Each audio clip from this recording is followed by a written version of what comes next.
my dear student. Today I am going to deliver off-class lesson, a 7th class subject civics, topic role of government and health sector. Students, first we understand what is health and the introductions of the lessons. प्यारे बच्चों, जैसा कि हमारा आज का जो सबक है वो सेहत के मुतालिक है. And a democracy, people expect the government to work for the welfare. This could be through provisions of education, health, employment, housing are the meanings and problems related to health. बच्चों, जमहूरियत के अंदर लोग अपनी सरकार से ये उम्मीद करते हैं, ये आस रखते हैं कि सरकार हमारे लिए अच्छी से अच्छी एजुकेशन के लिए स्कूल बनाए, एम्प्लॉयमेंट दे और अच्छे से अच्छी हमें कॉलोनीज बना के दे. First we understand the meaning of health, कि हेल्थ का मतलब क्या है. स्टूडेंट्स, सबसे पहले हमें ये समझने की ज़रूरत है कि हेल्थ का मतलब क्या है. Health means our ability to remains free from illness and injuries. Health का मतलब हमें अपने आप को इस काबिल बनाना है कि हम बीमारी से बच सकें या किसी भी या कहीं पर भी ज़ख्मी होने से बच सकें. सिर्फ हेल्थ का यही मकसद नहीं है, but health is not only about diseases. Health जो है ये सिर्फ बीमारियों का नाम नहीं है कि हमें बीमारी लग जाए या कोई बीमारी हो जाए कि उससे हमारी जो सेहत है उस पर असर आ जाता है. But other than diseases, various other factors affect our health. सिर्फ डिजीजेस को छोड़कर और दूसरी भी चीज़ें हैं जो हमारी सेहत पर असर करती हैं, हमारी सेहत को नुकसान पहुंचाती हैं. फॉर एग्जांपल, मिसाल के तौर पर clean drinking water, proper nutritious food. अगर हमें साफ पानी नहीं मिलता है तो उससे भी हमें बहुत सारी डिजीजेस लग जाती हैं, बीमारियां लाक हो सकती हैं. कॉमन डिजीजेस जैसे डायरिया, मलेरिया, हेपेटाइटिस, एटस्ट्रा. बच्चों, हमें बहुत ज़रूरी है कि हम इस चीज़ को मद्देनज़र रखें कि हम अपने घर में जो पानी है और जो खुराक है इसको हमेशा अच्छी तरीके से साफ करके खाएं, तब जाकर हम अपने आप को सेहतमंद रख सकते हैं. Health depends on our all development of an individual. सेहत जो है ये एक इंसान मुनहसर करती है कि एक इंसान पे कि वो अपने आप को किस तरह अपनी सेहत को बचा के रख सके. Active and good spirit in every sphere of life. अगर इंसान को अपने आप को हेल्थी रखना है, सेहतमंद रखना है, तो इंसान को हर शोबे में अपने आप को अच्छे तरीके से आगे लेके जाना है. Second, no mental strain. अपने दिमाग को किसी भी गलत कामों में नहीं लगाना है और ना ही थकान ज़्यादा से ज़्यादा अपने दिमाग पर जोर देना है.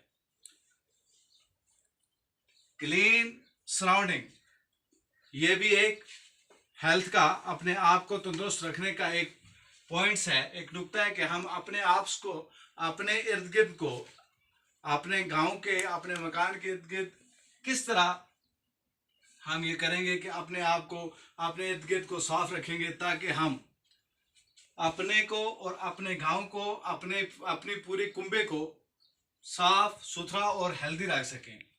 Remembers the story of Kanta. बच्चों, जो हमने सबक के अंदर कंता की स्टोरी पढ़ी थी, कहानी पढ़ी थी कि उसके बच्चे बहुत ज़्यादा बीमार होते थे। तो उसने एक मुहिम शुरू की अपने गांव के अंदर कि हम किस तरह अपने बच्चों को और पूरे माहौल को साफ रख सकते हैं, ताकि हम सफाई के ज़रिए अपने एनवायरनमेंट को साफ करके अपने आप को तंदुरुस्त और अपने बच्चों को भी इस बीमारी से बचा सकें। तो ये था इसका हेल्थ का मीनिंग, कि हमें किन किन चीज़ों की वजह से हम अपने आप को बचाकर हम अपनी फैमिली और अपने पूरे माहौल को एक सेहतमंद बना सकते हैं। Health care facility in India.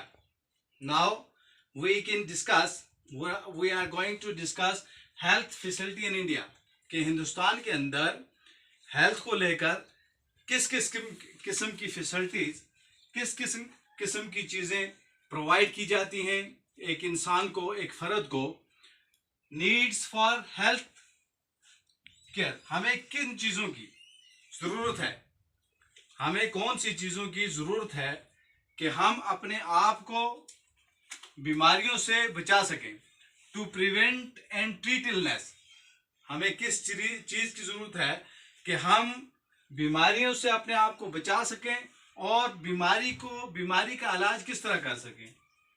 We have required to have facilities such as health centres, hospitals, laboratories for testings, ambulance service etcetera. अगर हमें अपने आप को सेहतमंद रखना है तो बच्चों, हमें सबसे पहले किन फैसिलिटीज़ की ज़रूरत है कि हमें वो होनी चाहिए, बुनियादी ज़रूरियात।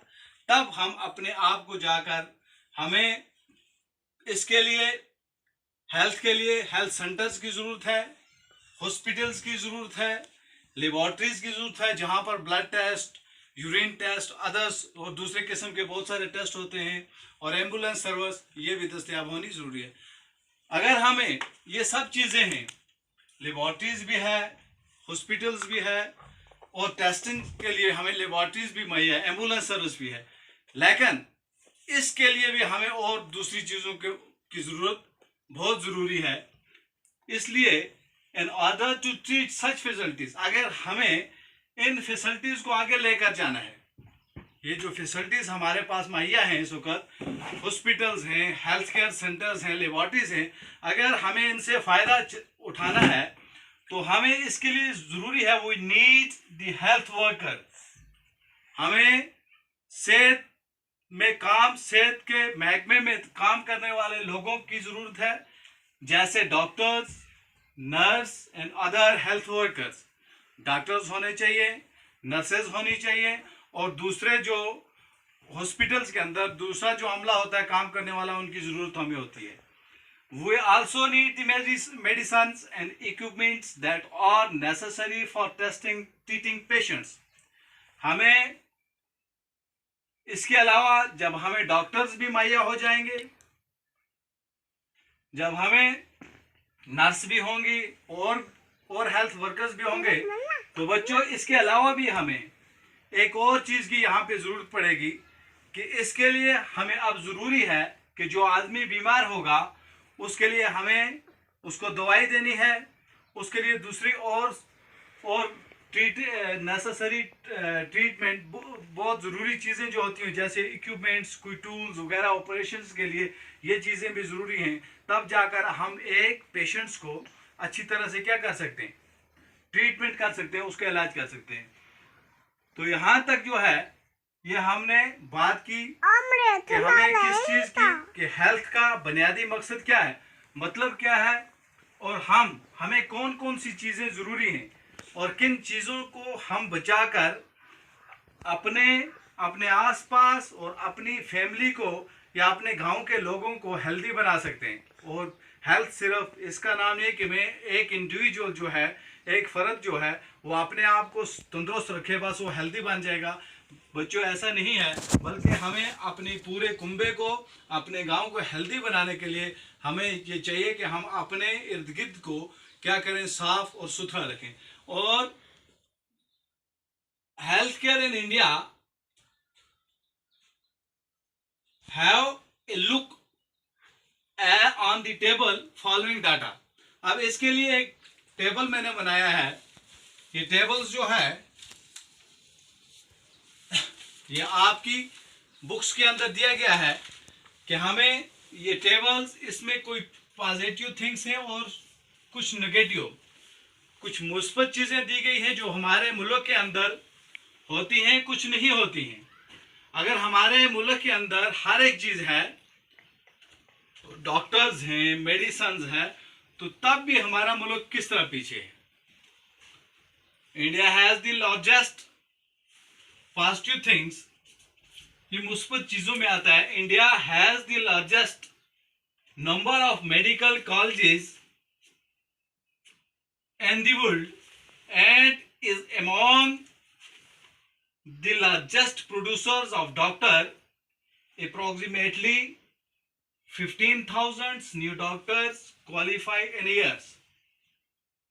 बच्चों ये एक गुड साइन है, एक अच्छी चीज़ है, मुस्बत चीज़ है कि हमारे हिंदुस्तान के अंदर पूरी दुनिया को अगर हम देखें सबसे ज़्यादा मेडिकल कॉलेजेस हैं और हिंदुस्तान सबसे ज़्यादा डॉक्टर पैदा करने वाला। साल के अंदर हिंदुस्तान के अंदर लगभग 15,000 नए डॉक्टर्स अपनी डिग्री कंप्लीट करके आगे निकलते हैं।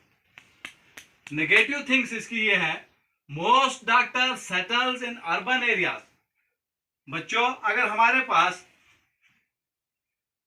इतनी ज़्यादा लातादाद लामहदूद कॉलेजेस हैं और अच्छे से अच्छे डॉक्टर्स बनकर आ रहे हैं, एक साल में 15,000 डॉक्टर बनकर आ रहे हैं, तब भी हमें डॉक्टरों की किल्लत क्यों महसूस होती है।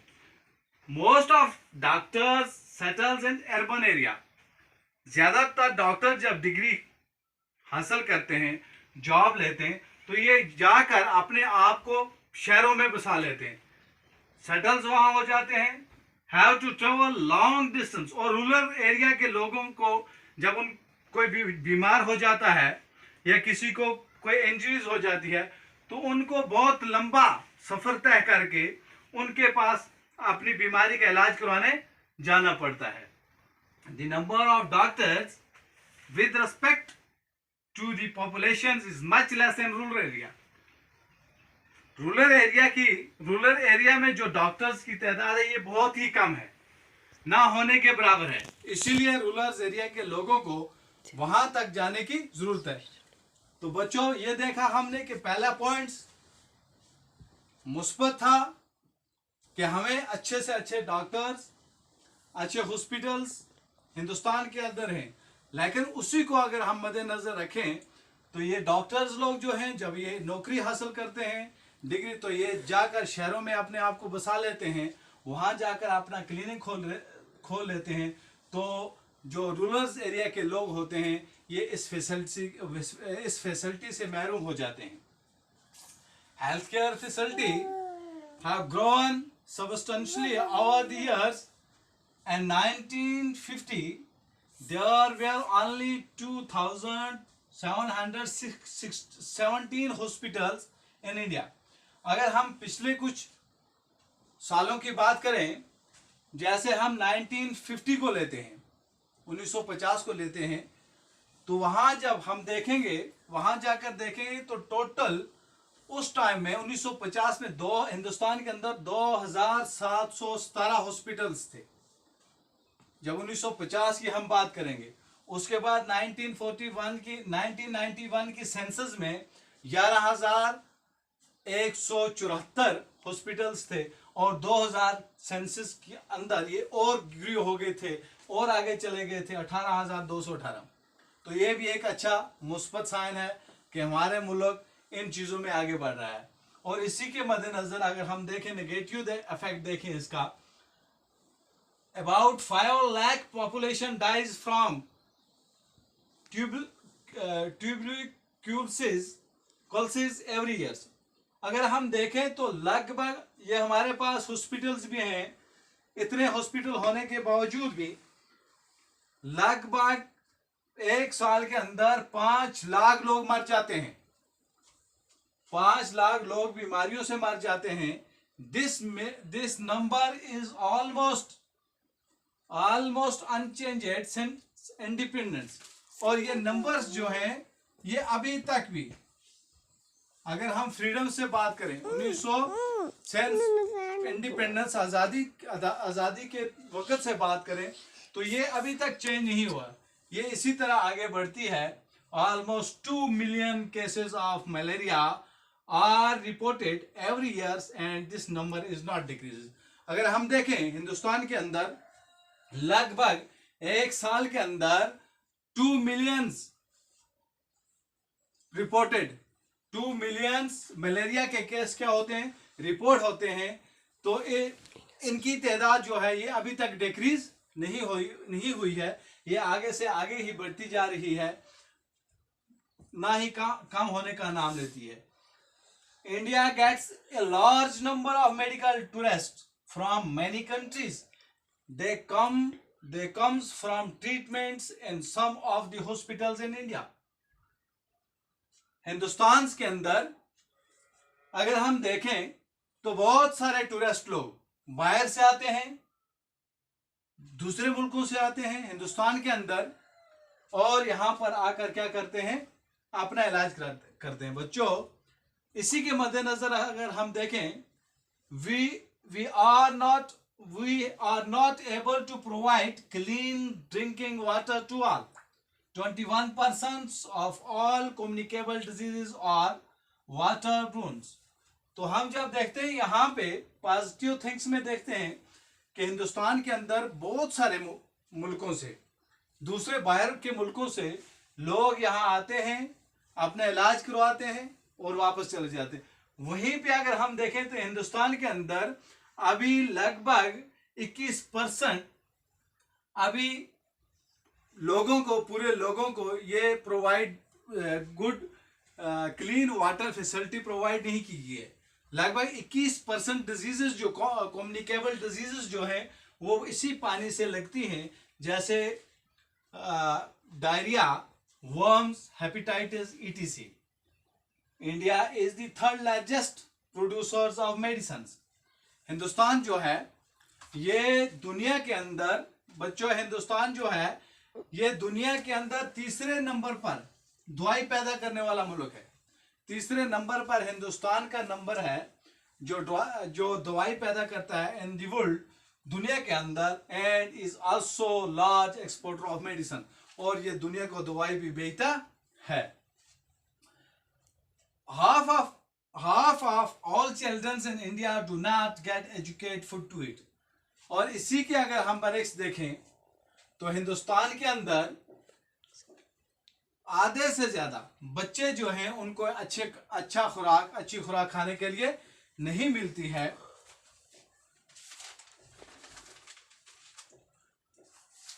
चिल्ड्रन, तो बच्चों आप बताओ कि ये सब चीजें अगर हमारे हिंदुस्तान में हैं तो आप ये बताइए कि हमें इन कॉलम्स में, अगर इस कॉलम्स में भी हैं, इस कॉलम्स में, अगर इस कॉलम्स में हमें ये सब चीजें मुहैया हैं तो यहां पर हमें क्यों नहीं मिल रही है? जरा सोचिए और सोचकर बताइए किस वजह से. एक तो इसमें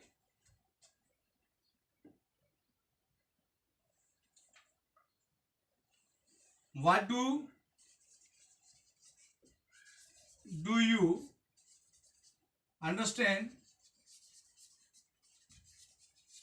from both the column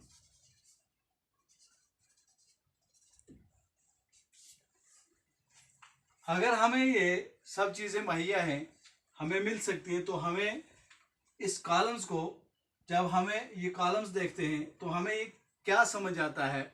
एक साइड में हमें गवर्नमेंट हर एक चीज़, हर फैसिलिटी प्रोवाइड करती है, और दूसरे साइड्स में हमें ये मनफी में जा रहा है। तो इसकी क्या वजह है? सबसे पहले इसकी ये है कि कोई भी आदमी लैक ऑफ रिस्पॉन्सिबिलिटी,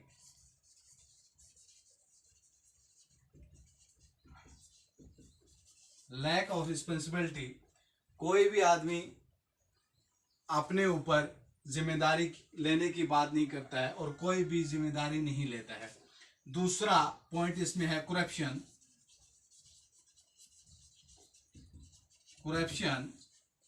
अगर कोई जिम्मेदारी लेता भी है तो उसके लिए बहुत सारी हद तक जिम्मेदार जो है वो करप्शन है, रिश्वतखोरी है। और तीसरा जो है ह्यूज पॉपुलेशन। और दिन ब दिन अगर हमें ये फैसिलिटी है, एक साइड से हमें पॉजिटिव में मिल रही है, दूसरी साइड में हमें नहीं मिल रही है, तो इसका एक कारण ये भी हो सकता है कि हिंदुस्तान के अंदर जो पॉपुलेशन है ये दिन ब दिन इंक्रीज होती जा रही है, बढ़ती जा रही है, इसी वजह से हमें ये नहीं मिलते। तो बच्चों, ये था हमारा आज का टॉपिक। अगर किसी को भी कोई क्वेश्चन हो तो वो मेरे व्हाट्सअप नंबर 9797 पे कॉल करके कहीं से भी अगर आपको समझ ना आई हो तो मैं आपके लिए हाजिर हूँ, मैं वहाँ से समझाने की कोशिश करूँगा। बाकी वस्सलाम।